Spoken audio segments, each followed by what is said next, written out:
Hi guys, welcome back to my channel, and in this video y'all are gonna be spending the weekend with me. And let me tell y'all, as someone who has already lived this weekend out, it's a fun time. So I'm so excited. I ended up going home to my parents' house this weekend. I watched Bridgerton, we ate a lot of good food, and also we read a few things. One book I absolutely adored, and then the other one was, well, a disappointment. A disappointment, that is for sure. I will go more in depth in that as the video goes on, but as always, if you want to see more content from me, make sure that you're subscribed, and let's get into it. I have been reading Happy Medium non-stop, and I am obsessed with this thing. It is so good. It's such a quirky rom-com that's reminding me of the 2000s. We are following our main girl, Gretchen. She is a con artist pretending to be a medium. One of her clients comes forward and is like, one of my good friends, his farm is haunted. There's a ghost there. He's trying to sell it, and he can't sell it because it's haunted. Like, I will pay you $10,000 to go save his farm and get rid of this ghost. She's thinking to herself, oh my God, definitely. I can easily fake getting rid of a ghost for this 10 grand. She goes there, he immediately does not believe her. And mind you, this farmer is so cute and so attractive. He doesn't believe her. He knows that she's a fraud, sends her packing. He's like, get the heck out of here. Like, you are literally taking this poor woman's money for yourself. We both know that you cannot get rid of a ghost because there isn't even a ghost here. She's like, okay, whatever. I still ended up getting paid. She goes to her car, she leaves. As soon as she's about to open her car door, a ghost pops up. A ghost that is actually haunting this farm pops up and tells her he has been cursed, he cannot leave this farm at all, and he is telling her that if this guy sells his farm, he will end up passing away and having to haunt this farm just like he is. And so now the ghost and her are working together to try and save the farmer from this same very fate, while the farmer doesn't want her here, but they're also like kind of attracted to each other, the farmer and the girl. And so there's a little bit of angst here. It is so quirky. It is so fun. I'm almost done with it. I'm on page 301. It will be done today. I'm so excited. I don't know what I'm gonna read after this, but it is a fun time. Highly recommend. And then for the rest of my day, I'm currently cleaning and then packing a little bit, and then around like 1:30, I'm actually heading to my parents' home because Bridgerton season 3 came out. Bridgerton season 3 came out. We're gonna have a little bit of a watch party together. We're gonna bond. It's gonna be so much fun. My mom and I have been waiting for this season for so flippin' long, and the fact that it's Colin and Penelope's, like, are we kidding? Like, are we actually kidding? So good, especially since I just finished that book. I just finished that book the other day, so I'm like all caught up, and I am so excited. It's gonna be such a blast. I think we're gonna do other fun things this weekend too. I think we're gonna go to the farmer's market, which I absolutely love. I wanna try out this new coffee shop that's kind of by their home, and then I believe that they also have a used bookstore. I'm so excited. What a great update. Editing Savannah here, just coming in to let you know that for some reason I don't have any audio on this footage. But basically all I'm telling you is that I'm absolutely loving Happy Medium. Just got to my parents' house. Here are the rest of the books I'm going to read this weekend. We have Home is Where the Bodies Are. I know absolutely nothing about this, but the cover is stunning and I'm obsessed. I could also read the 5th book in the Bridgerton series because I need to get that done so I can get the next video up for y'all. If you haven't checked out parts 1 and part 2, go click the little thing right here. Y'all know the drill. And then finally, I could just throw y'all for a curveball. Read something on Kindle Unlimited. Fragile Sanctuary by Catherine Cowles came out, and then I think I was also talking about The Dixon Rule by Elle Kennedy. Both of them I want to read ASAP. Those are the vibes of this weekend. Let's go back to our regularly scheduled program.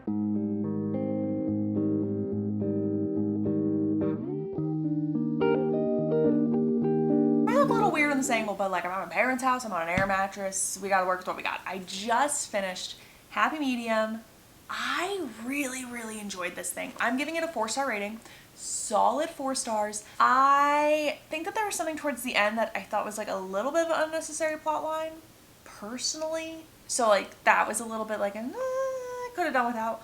But everything else thoroughly enjoyed. I definitely want to read more from her. It says her other book is called Miss Nash's Ashes, and so I definitely want to add that one to my TBR because this was a quirky time. Literally read like an early 2000s rom-com, and I envisioned Sandra Bullock practical magic era as our main girly. It was a win. Like, this book is so fun. So definitely add this to your TBR. I kind of wish I would have read it around October, but also it came out in April. I don't know. I feel like that was a little bit of a missed opportunity. It's only like 10:15, maybe 10:30, which means I have nothing else to do for the night. So I'm gonna read something. I think we're gonna be the same person. I think we're gonna read a scary book. I am feeling a thriller, and it's late, so it's probably gonna be a mistake. I'm probably gonna have nightmares, but this book is only like 200 something pages, so I literally might be able to finish it tonight. Like, could you imagine? That would literally be such a slay. This is what I'm thinking. Let me grab it. I'm thinking Home is Where the Bodies Are. It is like, don't spoil, don't spoil, don't spoil. Under 250 pages. Like, I definitely got this, and I feel like it would be amazing. I just hope it doesn't scare me to where I'm not gonna be able to sleep. But like, who needs sleep at the end of the day? We're gonna wake up and watch Bridgerton anywho. I feel like this is a win. This is what we're gonna do. Yeah, that's how our night's gonna be.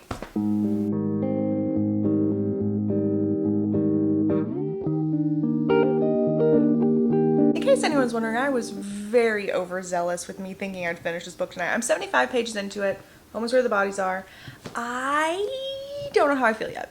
I'm not sure how I feel about her writing style. It's not my favorite thing in the world, and this pacing is a little slow for me, especially for a book that's 250 pages.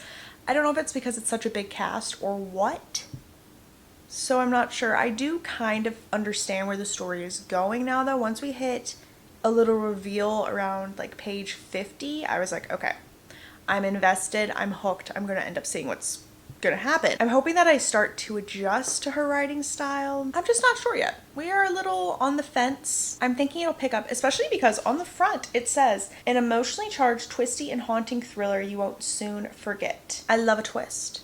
I love a twist. I love a thriller that's like boom, boom, boom, boom, boom. And so I feel like that could happen. We're just having to get so much background knowledge, and having to get so much background knowledge in a book that's only 250 pages, I feel like it's a struggle, you know? Like, I feel like genuinely is a struggle. So we'll have to see what she ends up doing. I'm intrigued. I've heard other books by her are really good. Like The Perfect Marriage, I've heard is amazing. I just haven't read it yet. So if I end up really liking this one, I want to read The Perfect Marriage. Even if I don't like it, I want to read it. Also, I understand why this is the cover. I understand why this is the cover, and I'm kind of here for it. I also love the dual timeline, how we are getting a few chapters in the past. Absolutely am adoring. I also like how we're getting each sibling's POV, but a few of them feel a little similar to me, and so it was a little confusing for me to differentiate between Nicole and Beth, and honestly even Laura. Laura isn't a sibling, but that's their mom who just passed, and that was a little hard for me to like tell the difference between, but I feel like I'm getting there. I feel like I'm getting there, but I'm so tired right now. I really don't think I'm going to read much more for the rest of the night, which means I'll be reading it tomorrow. But tomorrow is honestly a Bridgerton season 3 day, so who knows how much reading I'll actually get done. Anyway, good night, everyone. Happy Bridgerton season 3 day, ladies and gents. Technically, season 3 came out yesterday, but I don't have Netflix, so I had to come to my parents' house, and also I've watched every season with my mom, and so I feel like it's almost a tradition at this point. It's something that I look forward to every single time we get a new season, so I'm completely pumped. I think we're gonna go to the store before we start it so that we can get things for either like little sandwiches, maybe a charcuterie moment, maybe like a croissant or like a macaroon if we find anything, something on brand and delicious. I think those are the vibes. So excited for the season, especially to see what songs they're gonna use. Oh my gosh, it's my favorite thing. I've not been on TikTok the last few days, like scrolling on my For You page, because I do not want to be spoiled at all. I don't want to know what songs are going to be featured. I don't even want to know what certain people are wearing in certain scenes. Like, I just want to see it for the first time with a fresh perspective. Oh, and I'm so excited. I know we're going to get a Taylor song. We always get a Taylor song. I really personally want Yellow by Coldplay. If it's not in this part, hopefully it's in part 2, but I just feel like Yellow would work so well for them. And that's what we're crossing all our fingers and toes for. I just feel like that'd be so great. I am currently so tired right now, so I'm gonna make me some coffee. Let me also show y'all this coffee maker because it is stunning and beautiful, and yet my dad broke it even though it's brand new. So let's go look at that, shall we? Like, look at this beaut right here. She is stunning, she is glorious, and she is broken. We love that so much. My dad and I definitely don't have any good track record with coffee makers because I've broken 2 at this point. This is his first one he's broken, but he literally just got it. So I'm gonna have some cold brew concentrate and we're gonna put some flavorings in it. That's what's gonna have to happen. Good news about the coffee machine being broken is that my mom really never used it, and so she always uses like the little cold brew concentrates or just anything that she can just get in like the dairy section of a grocery store. So hopefully she has some good things. She's in her coffee era, and I'm grateful because I don't wanna go out. I don't wanna leave today. Let's see what she has, shall we, ladies and gents? Cold brew, beautiful, told y'all we would have that. A lot of whipped cream. Okay, we have some Dunkin' real cream and sugar, which I actually am here for because I think Dunkin' everything is better than Starbucks. So I said, ooh, this is gonna be the winner. I bet you this is gonna be so flipping good. Okay, so this is cold brew creamer. This is going on top of whatever I make. This is going on top of whatever I have. I need a flavor. I'm a girl with flavoring. I need a flavoring. Vanilla, sugar-free nonetheless. Okay. I think we're gonna be doing a vanilla coffee. I think that's all I got. I'm gonna look in the pantry, see if she has anything else, but I really think that's what we're working with. Salted caramel. We are winning today. Yes! Okay, let's make a coffee. Let's find a cup to have coffee in, but let's make a coffee. I'm so happy she had this. I definitely like caramel over vanilla. Little mason jar moment. I feel like that's the vibe. Okay, how much of this do I even use? Does anyone know? I love how I'm talking as if y'all can answer me, because y'all definitely can't. This is all the ice maker gave me. So we're just gonna have this much ice. Lovely, lovely, lovely. Okay, how much do I do? 6 fluid ounces? Okay. Oh, is that enough? I can have another one if I need another one. No big deal. Okay, so this is just cream and sugar. Can y'all tell I'm so good at making coffee?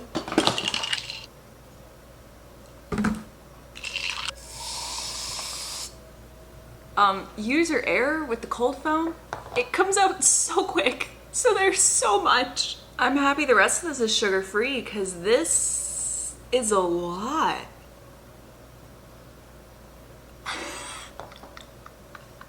But you know what? Period. Also, I don't know where any other straws are, so I can only find the ones that are meant for like the Stanley cups. I'm just gonna mix her up a little bit. She's pretty good. Okay, this is fire. This makes this. So maybe it's good that I was heavy-handed because this is great. What a win. I might have another cup later with less of this, but this is fire. I'm content. Let's get reading. Okay, psych, because I mixed in all the cold foam and it was way too sweet for me. So I added more cold brew to it to balance it out, and now it's actually so good. So you mix in the cold foam, it's gonna be really sweet. This balanced it out. I'm content now. Now let's go read. Not a false alarm this time.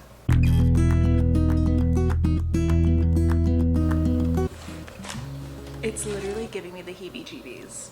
It's starting to get a little spooky ooky and I'm starting to vibe. It's happening. It's happening. It's finally happening. 85 pages in. I'm actually really liking this. Okay, we have a shift. I'm a little creeped out though, but we have a shift and I'll take it. My mom is currently on her way home, and when she gets here, me and her are gonna go to the store to pick up some things. I may or may not take y'all with me. We'll see how comfortable I feel about vlogging in public, but I'm excited. We're gonna get some fun food for our little Bridgerton watch party. So yeah, we'll see what we end up getting. I also think my dad's making nachos tonight, which is the best thing in the world because he low-key makes the best nachos, and also nachos are my favorite food. And that would be my mom. Perfect timing that I just said that. Welcome home. Hello. I literally was just saying mom's on her way home.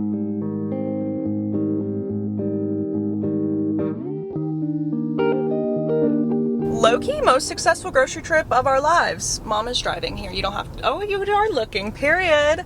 We're gonna do a little charcuterie. We've scratched the sandwich idea because this is easier.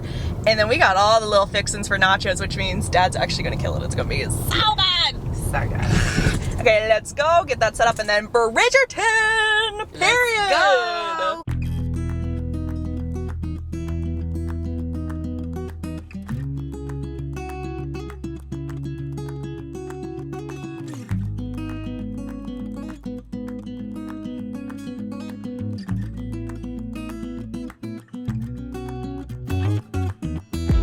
It's now the next day. My dad and I woke up early this morning. We got some breakfast, a coffee. There were also fireworks last night. We didn't have no clue why because it wasn't a holiday or anything, but like they were pretty and stunning, and so that kind of made my night. I was so happy. And then it just started thunderstorming so much, and so we went to the farmer's market, but like literally no one was there. Nobody was there at all, maybe like 2 or 3 vendors, and so we didn't end up getting anything. My mom and I yesterday finished up Bridgerton. I have so many thoughts. Like genuinely, I have so many thoughts on this season because I enjoyed the season as a whole so far. Again, only 4 episodes, which is so dumb. But I don't think it's my favorite season. I think so far my ranking is 2, 1, 3.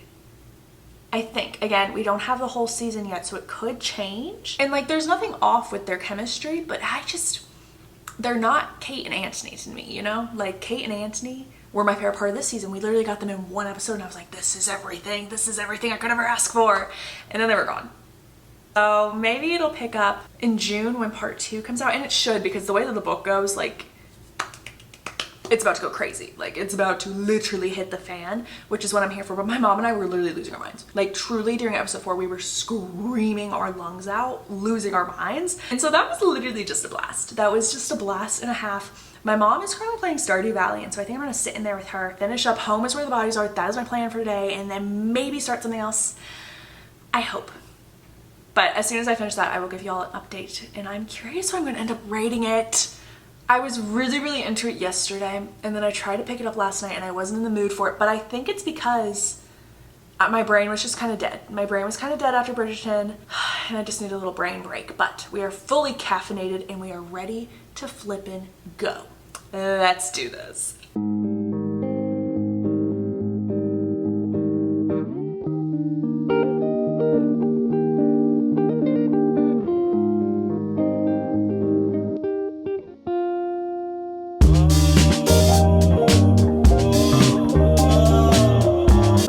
Church. We actually had a really good morning. I was with my dad and my sister. We stopped by this bagel place, which straight up has New York bagels. Like, I'm not even kidding. I am born and raised in upstate New York, and now we're in the South, and this is probably the best bagel I've had since I've been up north, which is just absolutely amazing. Such a good morning. I literally cannot, for the life of me, finish this book. I just can't do it. I am struggling so bad. So I'm still reading it. I'm just not loving it, or even really liking it. So I don't know if it's me or the book. It could just be me because I've been in a new environment. I've been like nonstop just hanging out with family and enjoying life. So I don't know if that means it's me or the book, but I really just cannot bring myself to read it. I just can't. So whenever we get home, because I'm about to make my drive back to my actual house, which will be like an hour and a half, maybe 2 hours. And whenever we get home, I'm gonna finish it. I'll give you all a review. We'll wrap up the vlog. It'll be a nice time. Hopefully. Currently I'm in like a 2-star range, which is horrible to say because everyone has been loving this book. But currently it's in a 2-star range. Maybe it'll go up. Fingers crossed, fingers crossed. Finally made it home, and I'm about to sit my happy tail down on the couch, and I'm not getting up until I finish this dang book. We are finishing it. That is how we're gonna close out this video. I don't need to start the week off with a book that I'm not completely loving, and so we're gonna sit down, we're gonna finish it. Hopefully the rating will go up. Hopefully, but it's gonna get done. So next time I see you, I'm gonna give you a review on the book. That's what's gonna happen. See y'all soon. I think. Finally finished Home is Where the Bodies Are, and I am officially giving it 2.75 stars. And I'm just kind of sad. I'm a little disappointed. It was just a little predictable for me. I will say that I am in the minority for this rating. Everyone that I've seen has given it like 4.5 to 5 stars. So I'm definitely in the minority. It's definitely me. But it was predictable in my opinion. I predicted it within the first like 3 to 4 chapters, which like, go me, pat on the shoulder for that. Like, I almost never predict anything, so that's kind of flippin' cool if we think about it. I think if the pacing were different, I probably would have given this a little higher of a rating. It was a little slow and almost just felt like a mystery. Like, it did not have that thriller aspect until the very end, in my opinion. Like, the last 30 pages, it was like boom, boom, boom, boom, boom, boom. And that was what I was here for, especially since it was being pitched as a very fast-paced, riveting thriller. Maybe if it was pitched a little differently, that could have changed my rating as well. I still want to try more books from her. I'm intrigued to see how The Perfect Marriage goes, but I don't even think I told y'all what this book is about. So let me give you a little synopsis before we wrap up this whole video. In Home is Where the Bodies Are, we are following a family. The oldest daughter in this family goes to visit her mom while her mom is on her deathbed. Right before her mother passes away, her mother says, "Your father, he didn't disappear. Don't trust." And that's the last thing she says. So automatically you're kind of like, what is going on? And eventually all these dark family secrets finally start to come to the surface and you figure out what the heck is actually going on. That is such a vague synopsis for y'all, but y'all will thank me for that in the long run. And again, I'm in the minority for this one. Everyone else really loved it. So please give it a shot. Remember, reading is subjective, yada, yada, yada. If you pick it up, I hope you absolutely love it. I really do. But y'all, that's the end of this vlog. Thank y'all for spending the weekend with me. I literally had the best time with y'all. I really feel like I get to do a lot more fun things throughout the weekend. So it was fun that it wasn't just us at home reading together, even though that's a blast as well. My introverted self absolutely loves that. If you enjoyed this video, make sure to give it a thumbs up. And if you want to see more content from me, make sure that you're subscribed. That's all I have for y'all today. Thank y'all so much for being here. Bye everyone. See y'all soon.